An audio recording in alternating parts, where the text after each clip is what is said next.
sejelek-jelek muslim, senakal-nakal muslim masih punya jatah di surga. Masih punya jatah di surga.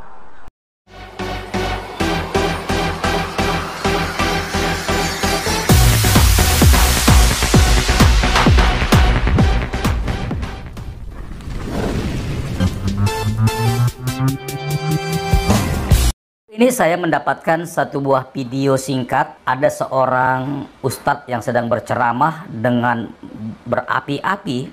Tetapi dalam pendengaran saya, ceramahnya ini sedikit agak menggelikan. Bahkan bisa juga membuat kuping saya panas. Karena apa yang dikatakannya itu tidak sesuai dengan semua ajaran agama yang mengajarkan tentang berbuat baik.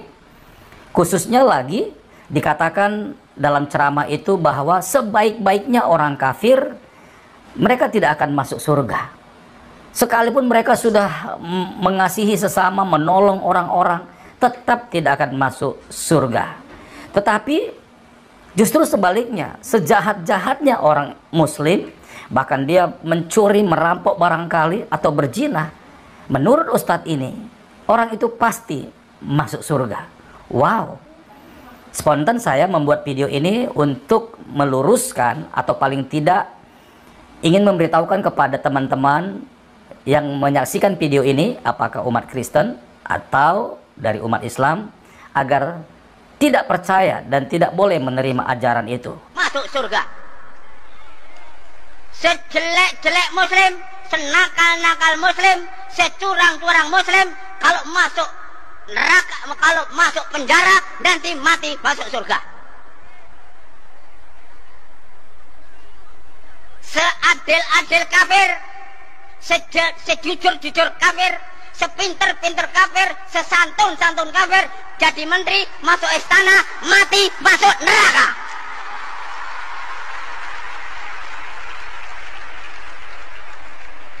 Salah ya? Hah?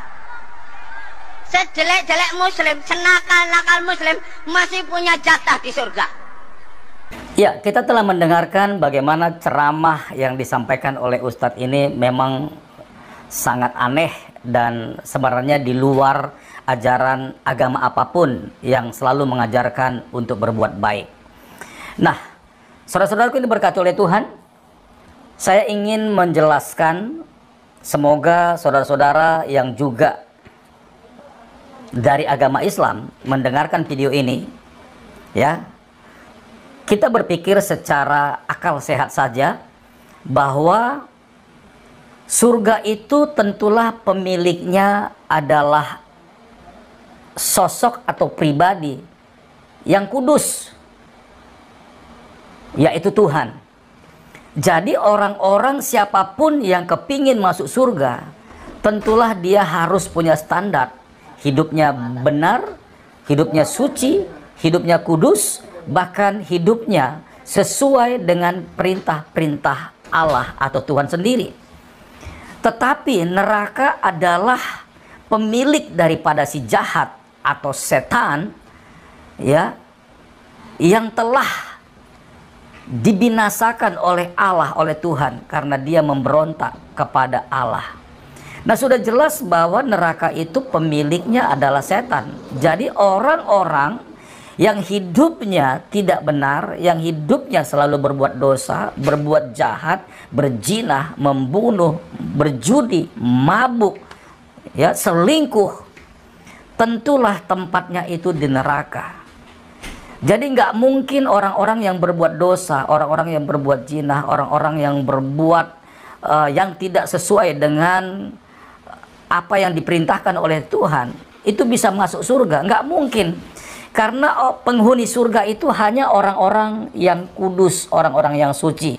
Sementara penghuni-penghuni neraka adalah orang-orang yang berbuat jahat, yang menghalalkan darah manusia, yang tidak mengasihi sesama. Jadi kalau kita rewind kembali apa yang dikatakan oleh ustadz ini, bahwa sejahat-jahatnya umat muslim, apakah mereka melakukan kejahatan, mencuri, merampok, membunuh, berzina, dan Ustadz ini berkata pasti masuk surga, saya pikir surganya pasti salah alamat. Ya, surganya salah alamat. Karena sekali lagi, surga itu pemiliknya adalah Allah yang kudus, yang benar, yang suci. Tentulah penghuni surga itu adalah orang-orang yang taat dan setia, rajin beribadah, yang selalu berbuat baik, yang mengasihi sesama, sekalipun tidak seagama, tapi menghormati, bahkan menolong dengan kasih sayang, dan memberi bantuan, dan tidak mau berbuat jahat atau menyakiti hati sesama. Itulah orang-orang yang cikal bakal akan menjadi penghuni surga. Tetapi orang-orang yang berbuat jahat, berbuat zina, membunuh, mencuri, merampok, tentulah itu adalah orang-orang penghuni neraka. Jadi kalau dia katakan tadi orang-orang yang berbuat jahat itu pasti masuk surga, saya pikir surganya itu pasti lain. Pasti lain. Nah, buat saya sebagai orang yang disebut kafir, ya, kata Ustadz ini kafir pasti tidak masuk surga atau alias masuk neraka. Saya pikir salah alamat. Karena mungkin juga surganya orang-orang kafir atau orang Kristen itu nggak sama dengan surganya umat Islam. Barangkali tanda kutip. Kalau seperti itu alasannya, berarti surganya itu berbeda. Surganya orang Kristen itu, Tuhannya orang Kristen itu adalah Allah yang kudus, Allah yang benar, Allah yang tidak kompromi dengan dosa. Jadi orang-orang yang ingin masuk ke surga pastilah orang-orang yang hidup taat beribadah, hidup kudus, hidup suci, ya, taat kepada perintah-perintah Allah, dan melakukan bahkan mengasihi sesama di dalam dunia ini selama dia masih hidup, ya. Nah, saya akan memberikan beberapa ayat yang mendukung bahwa di Kristen itu tidak boleh main-main.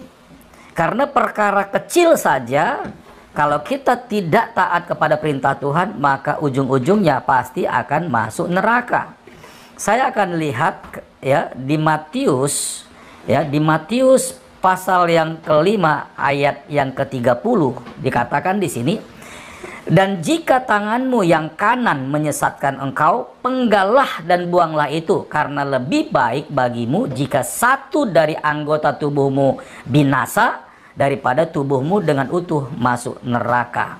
Nah, dengan kata lain, kalau tangan kita ini berbuat jahat, putus dan buang, ya.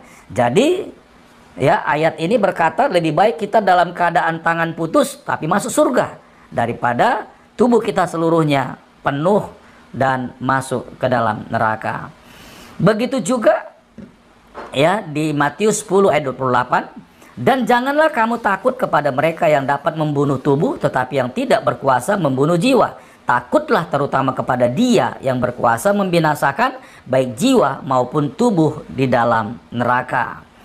Matius 18 ayat 9, dan jika matamu menyesatkan engkau, cungkilah dan buanglah itu, karena lebih baik bagimu masuk ke dalam hidup atau ke dalam surga dengan bermata satu daripada seutuhnya, daripada dicampakkan ke dalam api neraka dengan bermata dua. Nah, saudaraku yang diberkati oleh Tuhan dan saudara-saudara semuanya yang menyaksikan video ini, ya, yang pasti surganya orang Kristen itu tidak kompromi dengan dosa. Tetapi kalau Ustadz ini punya surga yang lain, yang ternyata berbuat jahat boleh, ya, melakukan perzinahan, membunuh, merampok boleh, ya, berarti itu ada surga lain. Buat orang kafir, buat orang Kristen, itu adalah neraka. Baik, saudara-saudaraku yang diberkati oleh Tuhan, kiranya penjelasan ini boleh menjadi berkat bagi kita. Ya, teman-teman, itulah dia cuplikan video yang sudah kita dengarkan, yaitu ceramah Ustadz. Bagaimana pendapat kalian dan apa masukan dari kalian? Mari berikan komentar. Dan tentu saja berikan komentar yang membangun kita bersama, teman-teman. Nah, jadi kalau dia berkata sejelek-jeleknya Islam atau Muslim, apapun perbuatannya masuk penjara, dan banyak lagi tadi dikatakan tentang kejelekan atau perbuatan yang tidak seturut dengan firman Tuhan, dan dia katakan itu masuk surga, tetapi sebaik-baiknya orang kafir itu dia katakan masuk ke neraka. Oleh karena itu teman-teman, saya membacakan firman Tuhan bagi kita di dalam Matius 7 ayat 1 dan 2. Janganlah kamu menghakimi supaya kamu tidak dihakimi, karena dengan penghakiman yang kamu pakai untuk menghakimi, kamu akan dihakimi, dan ukuran yang kamu pakai untuk mengukur akan diukurkan padamu, kata firman Tuhan. Jadi, ayat firman Tuhan berkata kepada kita, teman-teman, siapa yang menghakimi, ia juga akan dihakimi. Siapa yang memakai perkataan tentang penghakiman, maka dipakai juga untuk dia hal itu, atau berlaku juga untuk dia. Jadi teman-teman, kalau dia tadi menghakimi, yaitu mengkafir-kafirkan yang di luar agamanya, dan itu berbalik kepada dia. Dan di akhir cerita saya, jangan kita mau percaya hal itu, teman-teman. Jadi itulah dia, teman-teman, yang saya bisa bagikan kali ini. Kiranya video ini dapat memberkati dan bermanfaat bagi rohani kita. Tuhan Yesus memberkati kita semuanya. Shalom.